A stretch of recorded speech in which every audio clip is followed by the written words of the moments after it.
అరే వాటర్ ఎందుకు వదిలేస్తున్నావు? అదేం ఫ్రీగా రాలేదు, డబ్బులు నేను పే చేస్తున్నాను, అది కూడా తాగు.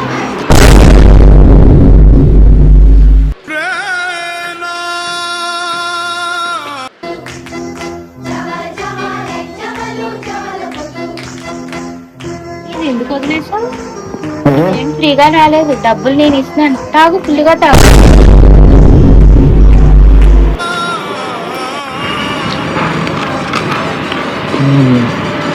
బాగుంది కదా.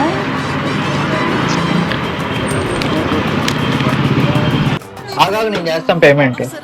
బాయ్ కెత్నా బాయ్ కెత్నా 20. ఏయ్ మిర్చి తిను. అరే మిర్చి ఎలా తింటారు? ఈసారి పేమెంట్ నేను చేశాను, నువ్వు తిను. తిను.